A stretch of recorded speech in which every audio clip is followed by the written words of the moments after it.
from Dropout Joe. Life Forrit is next, and I think that was one of the sort of real heartwarming races of the early part of the season proper, wasn't it? Mid-October, remember it, Angus? Seasonal debut and first start for Lucinda Russell, of course, having been with Bill Amos before, and made the running, turned in a typically game effort to beat Purcell's Bridge. Yeah. Subsequent to that, a decent run at Haydock the following month, not beaten. Coming in, the tape is back. They're off and racing for the Bentley Holmes handicap hurdle over 3 miles and 3 furlongs, 13 flights in all to jump. And it's Dropout Joe in the orange and light blue colours of the big white face, who's one of the early leaders here. Live Forrit is also up with the pace in the claret and blue. Wolf Shield is also up with a fairly generous early pace given the trip. Hello Boston is also up with them as well there in the light blue and the pink colours as they take the first flight of hurdles. Arctic Court is your back marker at the moment. Also towards the rear is Who Owns Me. Neptune Aquesta is also towards the back. Kel Elite is another one who is towards the rear of the field, along with Lacamon in the blue and pink colours there. So as they make the turn, head on down the home straight, first occasion, and it's Live Forrit who's your leader by a couple of lengths to Dropout Joe, who races in second. Wolf Shield, who won the best turned out as well, is racing in third in the dark cheek pieces but the white sheepskin noseband. Then after that we have Hell or Boston as they take this one, followed by Kel Elite, who's representing the stables of James Moffat. Good to see his horse in the first that fell in the last, got up, fell at the last, got up fine, no problems. And then after that we have Lacamon, followed by Neptune Aquesta, and then Arctic Course. And still right at the rear of the field is Who Owns Me as they make their way down towards what will be the last in 2 circuits time. And it's Live Forrit who's your leader, to Dropout Joe, who's racing in second, and then Wolf Shield in third. Live Forrit, Dropout Joe and Wolf Shield, followed then by Hell or Boston, and then Lacamon. Kel Elite is racing after that right on the rail then, wearing the red coloured headgear. Then Neptune Aquesta, who's running a Grand National before, then Arctic Court, and right at the back of the field is Who Owns Me as they spin away from the stand. Still a long old way to go, and it's Dropout Joe who's challenging Live Forrit. These two still at the head of affairs to Wolf Shield, who's racing in third position. Down the far side they head. And after that we have Kel Elite and Hell or Boston, followed then by Lacamon, who's just crept a little bit closer, still in the formative stages of the race here, but just a little bit nearer than it was. Then we have Neptune Aquesta, Arctic Court and Who Owns Me. First one down the far side, Live Forrit jumped it really nicely in the hands of Peter Buchanan, the 10-year-old, the top weight here today.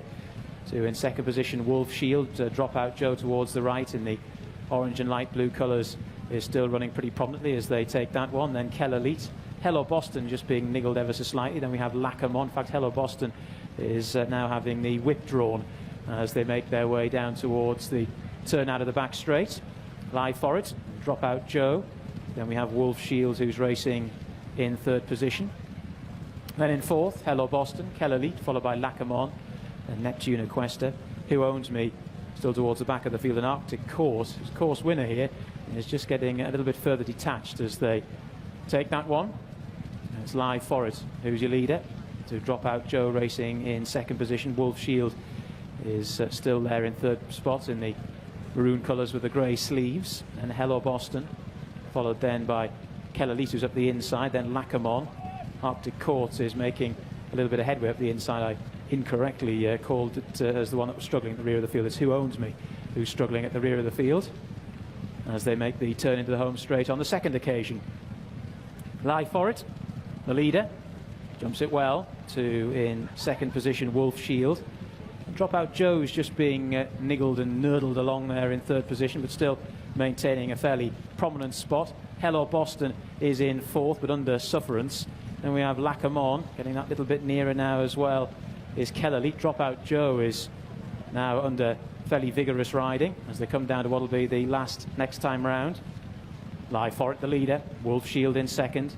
Live Forrit over in front of Wolf Shield, who got in a bit tight, they didn't jump it particularly well, bungled its way over.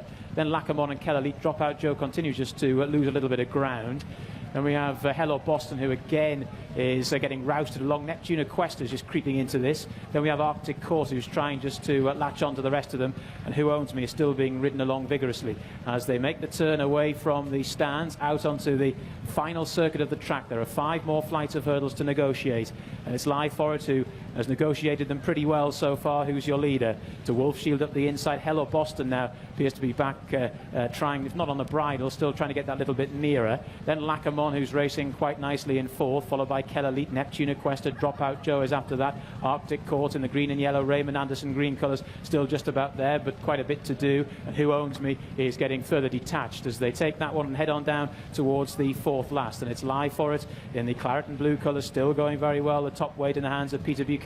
Jumped it really well, really smooth over its hurdles. Lacamon racing in 2nd, now being ridden along. We have Wolf Shield, followed then by Neptune Quest, who's also just beginning to be bustled along. Then after that we have Kelly Arctic Court now, just picking them off one by one, getting a little bit closer. Now moves into around about 7th position, but is nearer than it was as they begin to make the turn out of the back straight. 3 more flights of hurdles to get over, and Live Forrit has really distinguished itself this afternoon. Leads by a couple of lengths to Lacamon, who continues to get closer in 2nd. Then Wolf Shield in 3rd, followed by a rather tired-looking Neptune Questa. Then Kelelite, who's trying to get back involved in Arctic Court, who hasn't been asked any serious questions, but has quite a few lengths to find them and needs to find them quickly as they begin to make the turn for home. And it's Live Forrit, who still goes really well on the sharp end, and the rest are flailing around in behind. Lacamon is now trying to go with it in 2nd, and they're pulling away from the rest, headed by Kelelite and Neptune Questa. Then the tiring Wolf Shield and Arctic Court. They've turned for home. 2 more flights of hurdles to get over, and it's Live Forrit who leads. Lacamon now is being ridden vigorously in behind. Live Forrit jumped it really well to Lacamon in 2nd, Kelelite in 3rd. Arctic Court is still trying to stay on in 4th. Neptune Questa is tired in 5th. Long run between the 2nd last and the last, and it's Live Forrit, the game 10-year-old, who leads now by 3 or 4 lengths, and if anything is pulling further clear to Lacamon in 2nd. Then Kelelite, Neptune Questa and Arctic Court. Down towards the final furlong they come. It's Live Forrit. Is this big weight going to tell? Lacamon is trying to battle back in 2nd. Down towards the final flight they come. Live Forrit over well. Again jumped really accurately to in 2nd position Lacamon. Neptune Questa is clattering home from the rear, but as they race on up towards the line, Live Forrit really game. Neptune Questa, then Live Forrit, Neptune Questa. Then after that we had Lacamon, followed by Kelelite and Arctic Court. Another good finish, wasn't it, at Kelso today? Live Forrit, 5-1, has held on by the looks of things from Neptune Questa, who did come home really strongly. Of course, it's now with Sandy Thompson, used to be with Brian Ellison, have rattled home. Live Forrit made all, saw off Lacamon, like he really had it in the bag, and Neptune Questa, nowhere really, has really come home very strongly. White cap, orange sleeves. Yeah, still in, what, 5th place, 4th place? Yeah, 4th or 5th. Anyway, you wouldn't have wanted to be a next-door neighbour to our own Lydia Hislop. No, you wouldn't. And it's not often I say that. She would know exactly, but she would have been going mad, wouldn't she? She would have been going radio rental. She loves this. She loves this horse. Live on Forrit. her Twitter feed, she describes herself as a stalker of Live Forrit. She may even be in the crowd at Kelso there, possibly in disguise. But I'm pretty sure that Live Forrit has held on. Yeah. And that was a, wonder if she's a in typically, there. yeah, quite possibly just wearing a headscarf and a pair of sunglasses. Possibly. Just so that Live Forrit is unaware of her stalking presence. Indeed, indeed. Made all. And he was 5-1. Neptune Questa 14's in 2nd. 3-1 favourite Lacamon was 3rd, 9 round.